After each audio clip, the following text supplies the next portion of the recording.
direct from our Newsfirst studios here in Colombo. The budget for the year 2021, that is the topic of discussion that we've been having for quite a long time, and this is also being discussed in Parliament. How are we really, as a country, going to plan out our financing for the upcoming year? And this task is made all the more strenuous with the new normal that we're now forced to live under due to the COVID-19 pandemic here in the country. And to discuss these matters and more, we have with us today the Chief Operating Officer of Advocata, Dhananath Fernando. A very good evening, Dhananath, and welcome to the show. Good evening, Jalin. Thank you for having me. Dhananath, now we've been having some interesting conversations, to say the least, going on in Parliament. And let's start off with some of the more controversial suggestions that were made during the debate on the second reading of the budget for the year 2021. Parliamentarian Diana Gamage, a woman who sent shockwaves in Parliament recently also when she voted in favor of the 20th Amendment to the Constitution, made a startling proposal in Parliament today, but not unheard of, because a minister of the governing faction also mentioned this proposal earlier. She said that we should look at increasing our foreign reserves and foreign earnings by exporting cannabis. Do you think this is a viable proposal, something that we should look into seriously?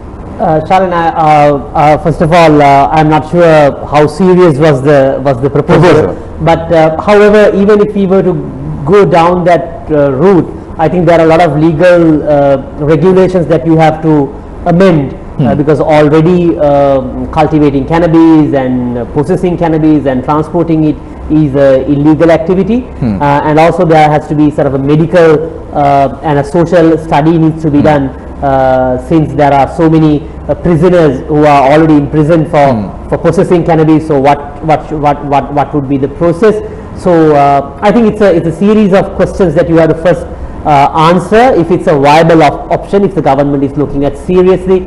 There is a lot of studies needs to be done, but however, in some parts of the world also the cannabis have been legalized in some of the western parts of the world. So if the government is looking at it seriously is still a question mark, but as someone who is looking at things at an overall aspect, I think there are a lot of legal aspects and health and social aspects that needs to be looked at before moving that sort of a move, if we are really serious about improving foreign revenue. And also there are other things that can also be done to increase foreign revenue without moving down that route as well. So we have to, it's a real pick of what should be prioritized, in my opinion. Definitely. And before we move further in the discussion today, of course, you can send in your questions. Our viewers can send in their questions to the number that will be displayed on your screen shortly for any clarifications. And those questions will be posed, of course, on this show. Now, moving on to the proposals that were made in Parliament, Opposition Leader Sajid Premadasa highlighted the fact that the government has not made adequate allocations for the control of the COVID-19 pandemic, and specifically for the procurement of vaccines. Is this true? Yes, Sharon.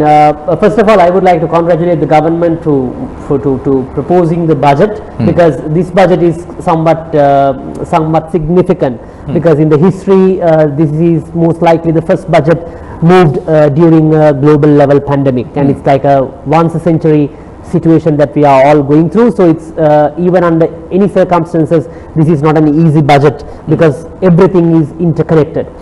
Having said that, also this budget is completely different from all the previous budgets. I am not saying what has been presented, but the situation, the context is purely on two lenses.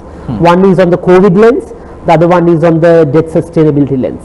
So I feel that budget has to be evaluated on those two lenses, because all the grand proposals, all the expenditure proposals have to be looked into on those lenses, because already we had two major outbreaks in Sri Lanka, and whatever the grand proposals, all the foreign direct investments, tax concessions, everything has to be looked at to what extent that we can contain COVID, and what is our financial strategy to contain COVID. I think the leader of the opposition must have made this comment, and that must have been what he has meant. I'm not sure about it, but however, I also expected something on the COVID front and to zoom the budget in with the COVID front, because the vaccine is the main issue.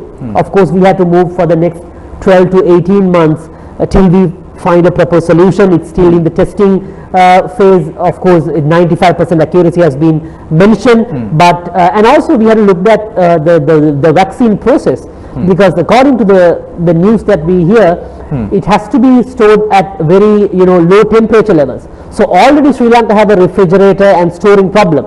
The best example is you hear from Dabulla that farmers are throwing their harvest because they couldn't sell it on the sell it for the wholesalers and the customers. At the same time, you are hearing the same story that the consumers in Colombo complained that the same the same line items that they have thrown away is selling here for an extreme price, or like a very higher price. Basically, we have a big storage issue. So how are we going to face as a country, even when the vaccine is brought down? Do we have the storage facilities? Do we have a proper distribution mechanism? I think that could have been the one focus area in this budget, which I think the government could have focused, because this completely has to think of the COVID lens first of all before you move into the other grand expenditure proposals, because that's in the epicenter. And if you contain that only, you can think of the rest of the proposals. Otherwise, again, imagine if there's a third outbreak. And we have seen this has been happening around the world. They are going to the third wave, fourth wave, and there has been a systematic thing that is happening. So I think that's something that we have to prioritize. Well, successive governments that came into power promised development. Development was their main goal. Development was one of the key points that were mentioned in every budget that came in throughout the past few years. But of course, as you mentioned, this time around it's a different case. It's a once in a century kind of situation that we're in.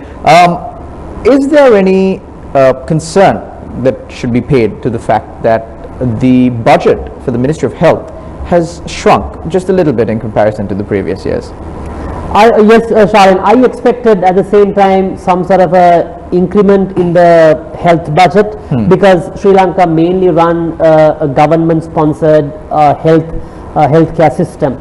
It's slightly marginally reduced, come down from last year. So I expected actually there has been significant allocation for health fund, because our testing strategy has to be upscaled, and our contact tracing strategy has to be upscaled at least for the next year or 18 months. So I expected to have higher allocations, because in terms of testing, the other countries have moved to drive-through testing and so many testing methodologies, but still of course one of the main problems that we face even at this particular moment is the testing capacity, and our airport is still closed. So even if we were to open up the country, and if we were to generate a significant economic activity to reach as the government's grand plan of achieving about 6%, 5% economic growth, of course without closing the airport and without closing certain parts of Colombo, you really can't operate in that scale.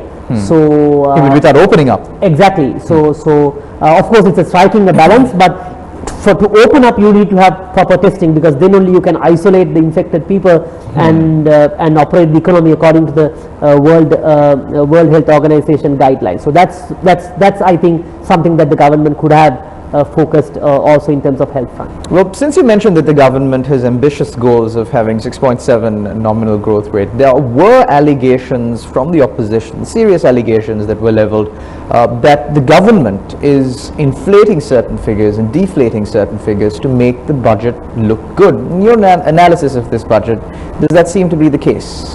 There were some numbers which were not, which were somewhat contradicting or not synchronizing or overlapping with each other, which has been highlighted I think by the opposition members as well. I think the government needs to clarify this, because I'll comment on two aspects. One is for investors, for them to make decisions and for them to feel confident about Sri Lanka, that is something important, because if they are not very confident about the numbers that we are presenting, then they will question about the credibility. And on the other side, in terms of a debt sustainability aspect, if you really don't know the numbers, all the predictions will go for a sixer, and we are already in a tight situation.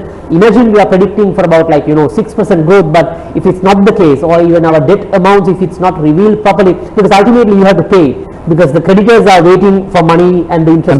creditors have the proper figures. Exactly. So the creditors know how much to be paid, and we are looking at overall, like how much in total that needs to be paid. But each creditor and the financial institutes and the stockbrokers, they know the numbers. So at that point, rather than going and crashing the entire thing, better if you know the numbers, so then the analyst and the people can do the numbers and provide solutions, suggestions. If you can do it if you know only the correct picture. So is it really possible that Sri Lanka could predict a nominal growth rate of 6.7% when almost every other country in the region have a negative nominal growth rate? That's also something debatable, Charlene.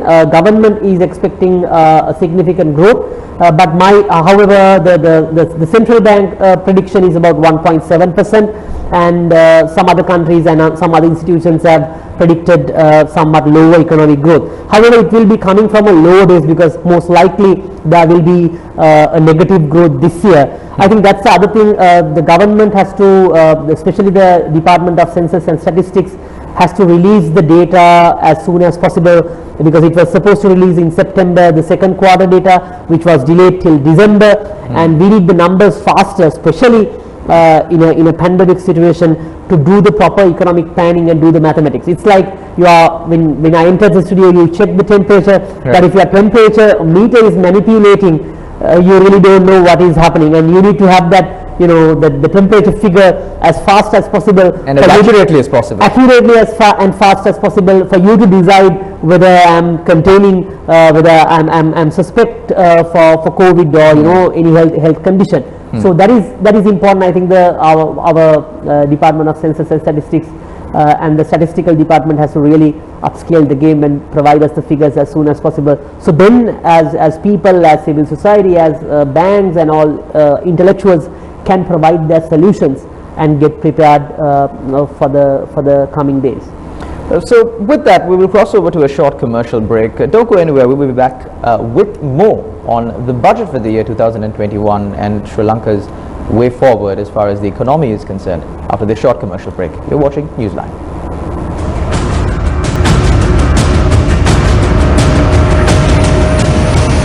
News First, Newsline. Hello there and welcome back. You're watching Newsline. We're in conversation with Dhananath Fernando, the Chief Operating Officer at Advocata. We're discussing the budget for the year 2021 and Sri Lanka's way forward in terms of the economy. And of course, as I mentioned at the beginning of the show, you can send in your questions via SMS to the following number that's being displayed on your screen right now, 077 1557 103. Dhananath, let's start off with a question that is coming from one of our viewers. This viewer questions you: do you think that the large amounts of allocations made for defense and road development are justified as compared to the health and education? In my opinion, I don't think it can be justified. You can justify that allocation. That's why I said, Charlene, at the beginning. Also, in the budget, there are three sides. There's the economic side, there's an accountability side, or like accountant side, and there's also the political side. I think this defense and the road development is coming with more from the political angle, because to manage the politicians' image, they have to do something. And there has to be some sort of a public pay that needs to be done, is generally what we have seen over the years. So I think this allocation comes from that perspective, but for me it's difficult to justify, especially given the times that we are passing, and especially with in the middle of a storm of a health crisis, also an economic crisis.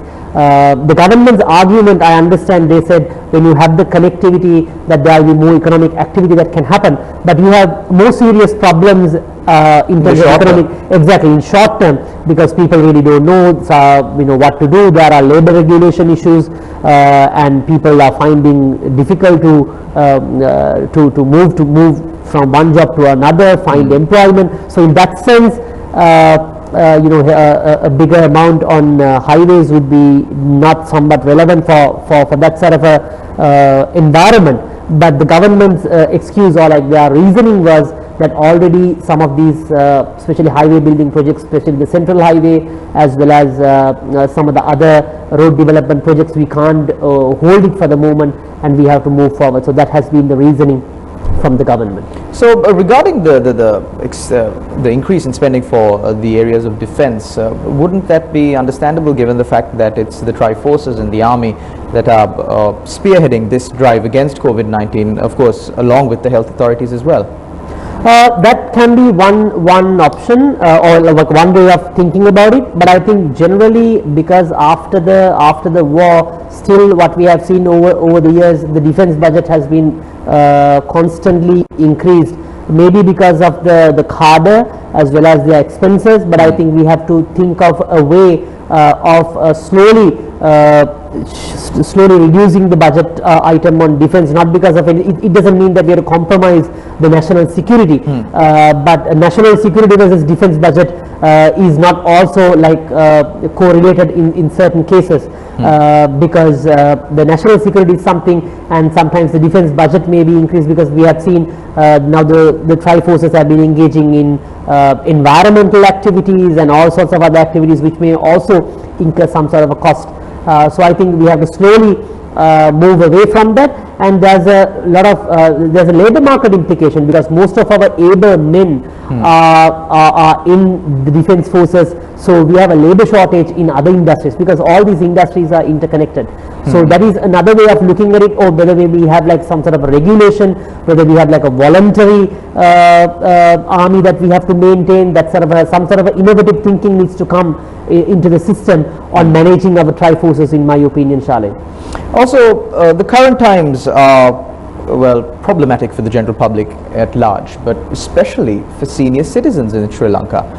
It's senior citizens who are most vulnerable to this virus, and of course the future of senior citizens and how they will make ends meet in the future is a big question mark. And with that, we've gotten a question, has there been any relief granted to senior citizens in the form of, for example, an increase on fixed deposit rates?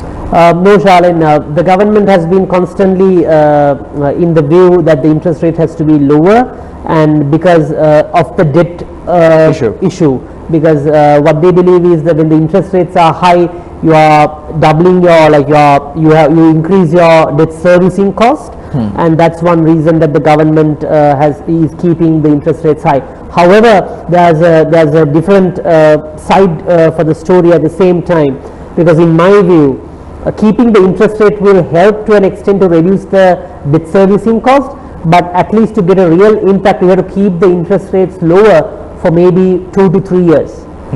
Because, let me explain the reasoning, because already the debt that we have taken the debt on an agreed interest rate. So what the government planning fixed to do, rate. Fixed rate, because it's about, I think, 7%, and it depends on your local, whether it's local debt or foreign debt, and we have already agreed to a certain interest rate. So what we are planning to do is, we are planning to borrow again from one set of creditors to a lower interest rate and settle it for another set of creditors. So, and if you look at the next 5 years, so maybe about 20% we can do it, you can roll over, you can take it from a lower interest rate, and then you can settle it to a one set of creditors. But you can't reduce overnight for all all set of creditors, because it's all, you have already taken the debt on an agreed interest rate. So you have to keep it for some time, but for the credit for the governments, and what they have been saying is, we are consistent in our policy. They haven't changed the tax rates, they haven't changed the interest rates, and they have committed to the business community. So some sort of a consistency is what the government is trying to bring. But of course the game has changed now. That's one concern. So in that sense, it is not a positive news for the senior citizens. But the downside is, the government is planning to finance the budget deficit by 70% about from the local debt. Now, shall we have to understand, the local debt means you are for government to take the local debt, someone has to save money. To save money, the real incentive for save money is the interest rate. So at a lower interest rate, actually you can't expect the senior citizens to deposit money at banks. So that aspect has also to be considered by the government, because I don't think the expected level of savings will come for government to borrow from banks. So then the next option is either you have to move for foreign sources, which will also be difficult because our secondary market international sovereign bonds are trading at about 17%, 18% to 30%, which is not the source. So then the government has to move to run the printing machine and print money. That would cause inflation. Right. So those are the three options. So I am slightly doubtful, and at the same time there's a bigger question how the capital markets or the stock market works, and stock market is booming at these days. And obviously that is one reason when the interest rates are low, the senior citizens and others, there is no incentive for them to say that the banks, so they are moving to different channels, and stock market has been one channel that they park their money and invest. Another question from one of our viewers. Actually, there are two questions inside here. First being, the budget allocation for education and the plans for expansion of higher education don't actually add up in numbers.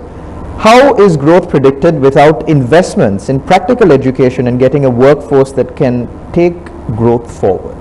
Yes, Shalin, I think the government first has to clarify this number discrepancy. I hope in the final speech by the State Minister of Capital Markets, I hope he will clarify on what has happened. Also, the budget process is also about a 6-month process. They start in June, maybe April, May, June. So I have a feeling, because the second outbreak came in the middle of the budget process. So it is not an excuse, but I feel that something may have gone if that's the case. But I think in terms of education challenge, the government has done a significant allocation on especially on the digital infrastructure, and some sort of a digital focus has been given, which is important because of we experience a situation the kids can't go to school, and O-levels are coming in December, maybe January. A-levels already, we had A-levels, so this sort of a thing is bit of a tight time for government and education. So I think again the numbers has to be cleared by the government, but in terms of education,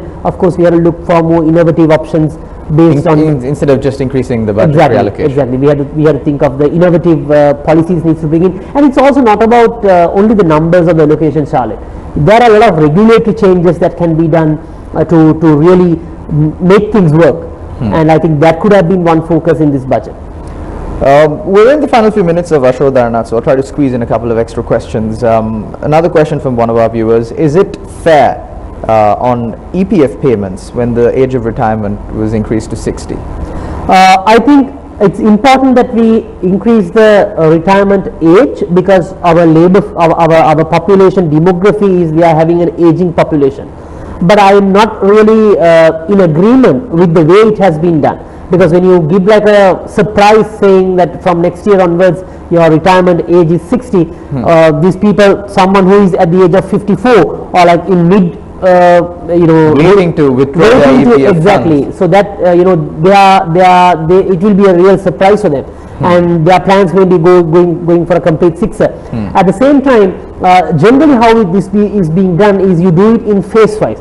Next year you increase the retirement age to, you announce in advance that from maybe 2022 we are increasing the retirement age. That's the more ethical way to do it. Exactly, because you are respecting then for their decision making power, so then people can slowly get ready for their retirement age, rather than making it a real surprise, and that's how it has been done in other parts of the world. So do you believe there was some ulterior motive behind the increase of this age to hold this EPF funds that would have otherwise been withdrawn by these people? Definitely, especially during the COVID-19 pandemic. I'm not sure about it, Shalan. It's a tough question, but I think better government I think they have to reconsider the implementation of this policy is my suggestion. Well, thank you very much, Dharanath, for that insightful analysis, of course, of the budget for the year 2021. Of course, since, as you quite rightly mentioned, the issues with the numbers that were also highlighted by the opposition, we hope that the State Minister of Capital Markets will clarify them during the final reading of the budget, and that these matters, of course, that are being discussed inside Parliament, outside Parliament, in public discourse, will be taken into consideration, and we will, at the end of the day, have a viable budget for the year 2021, because we as a country moving forward, especially in the backdrop of the new pandemic, of the new normal with the COVID-19 pandemic, cannot afford to make any mistakes. Thank you very much, Dhananath, once again Thank you, for Shalin. joining us on our show, and thank you very much, of course, to all of our viewers out there for sending in your questions. Of course, there were a few questions that I missed, but of course, that's the time constraints that we have, and we will definitely give room for your questions on our next show. Thank you very much once again to all our viewers out there. Of course, do stay safe, take care, and God bless.